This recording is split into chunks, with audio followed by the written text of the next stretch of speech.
Okay, so this video is mainly going to be touching on trust.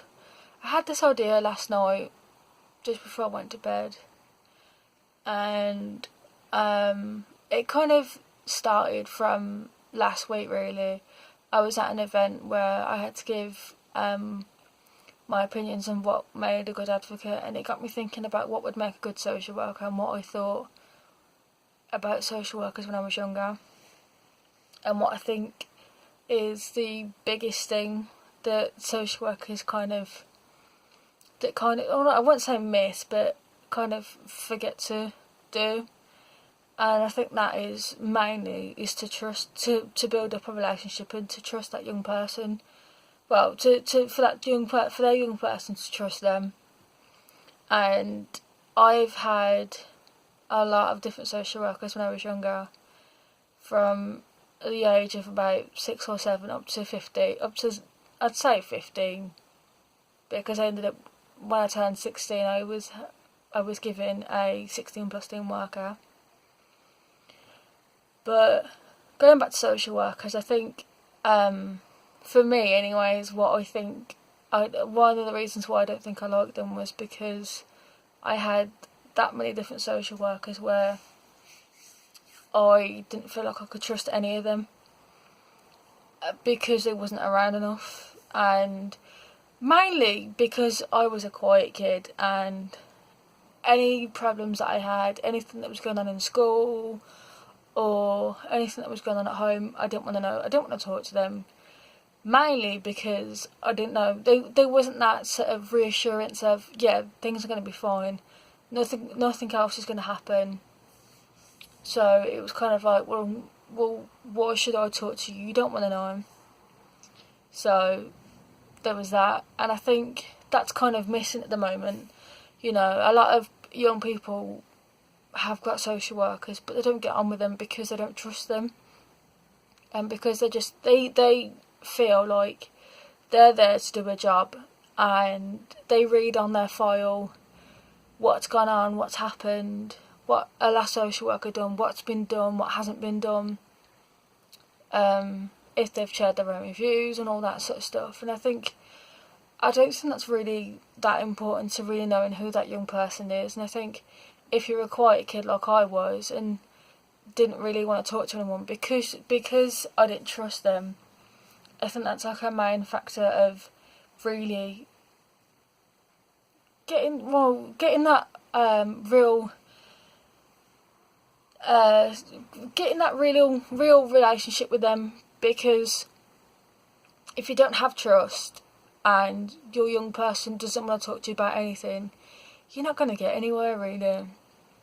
And I think that's missing really with social workers, I think, is that if they have quiet kids, it's just, oh yeah, that's alright.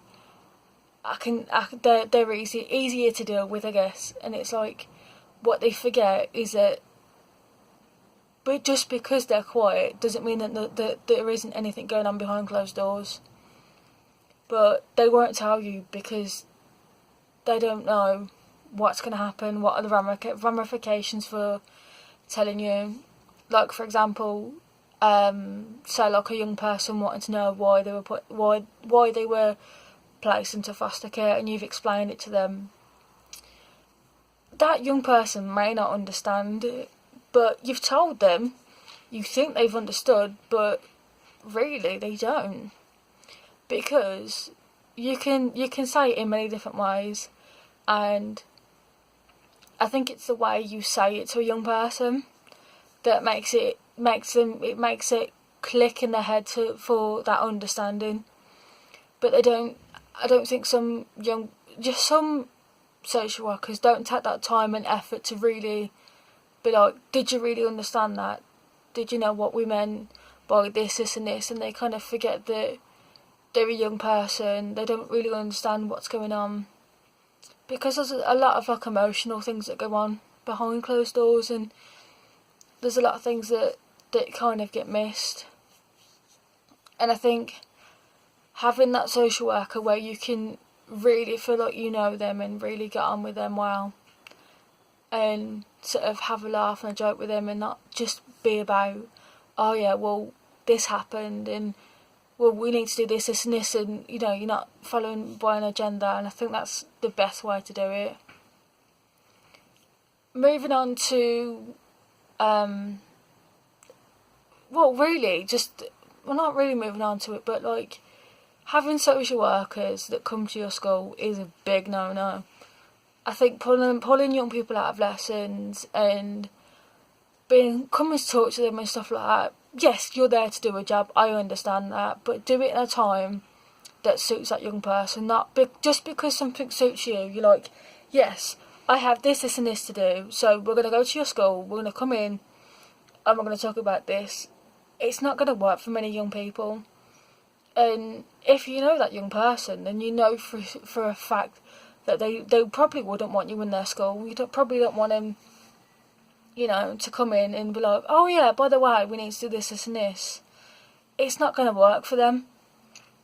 I think there's a lot of things that schools can do as well, like for young people that are struggling and that are within, you know, that are with social, I wouldn't say with, but more involved with social services, and I think there's a lot can be done, like a bit more on the quiet. Yes, some teachers have to know, but not all teachers have to know.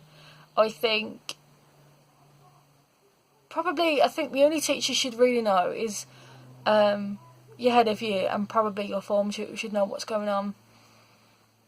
I don't think because it just gets spread around really, and I think there's a lot that gets missed in schools, and there's a lot that happens in schools that social workers don't know about, and it gets missed because that young person doesn't want to tell them, because they don't trust them, mainly because they just feel like they don't want it, it's not their business to know. But I think to any young person who's going to be moving on to the 16 plus team, who's going to be turning 16 soon and is going to be going from a social worker to a 16 plus team worker, I can tell you now that it's a lot better than having a social worker, because they're not constantly, well, I don't know all the 16 plus team workers, but I know some of them, and I know for a fact that they're great, you know. They are a lot better than social workers, I can tell you that now. Yeah, some people got on really well with social workers. I didn't. I got on better with my 16 plus team worker. And it's just about that relaxed sort of feeling of, yeah, they're a little bit like social services, but they're not. And I think my other problem, well, I don't want to say problem, but like my other pet peeve is foster carers. I think some of them are great. I've met quite a few great ones, but I think some foster carers try too hard too soon. And I don't mean like trying to get them involved in different stuff, but I think it's more of like, if it's a new surrounding, if they're coming into foster care for the first time and they're in a new surrounding, trying to be all pally with them and trying to get to know them a bit more isn't the way to go. I think giving them time and space to really get familiar with their surroundings and to really wrap their heads around, you know, being in foster care is the way to go about it really, and sort of giving them that space to be like, okay, I feel like I can trust this person, I'm going to tell them this, and see how it goes really. And I think it's the best way to do it really. And having a foster carer that really wants you to sort of basically be the best person you can. And I think I didn't have that. Some people did, but I didn't. I couldn't stand her. And it was the not knowing that done me. It was because I didn't know why we were there. I didn't know what was going on. Yeah, somebody probably explained it, but not in the best way. And going back to social workers, having so many different social workers, one after the other, isn't going to help either. Yes, I know they have a caseload. Yes, some people go on leave. Some people get a different job. But I think having that consistent person in your life is helpful, because you can build up that relationship with them, you can build up trust, and you can sort of tell them things that you probably wouldn't tell anyone else. Like, and I think there's always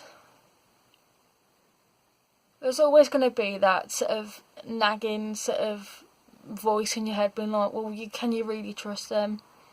And you've got to sort of like learn to be like, over time, if they're still around as much, I think it's about finding out who they are as well, and sort of getting to know them, and that young person being able to tell their social workers who they really are, and sort of what they're interested in, and what their likes, their dislikes, what sort of music they're into, what if they like football and stuff like that, and really for the social workers to really get to know them and sort of on like a proper level, and not be like, oh yeah, I'm here to do this, this and this.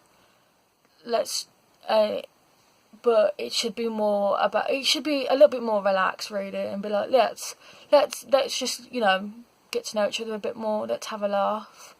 Let's find out what you're interested in, what you don't, what you do like, and make it more relaxed, really, and sort of so that young person can really be like, yeah, I trust this person. I can tell them stuff, but if you're going based on what we assume about you, which is you're just there to do a job, that young person probably won't tell you much. Yes, you may find the more louder ones are easier. Well, no, I wouldn't say easier, but they've probably got more to hide.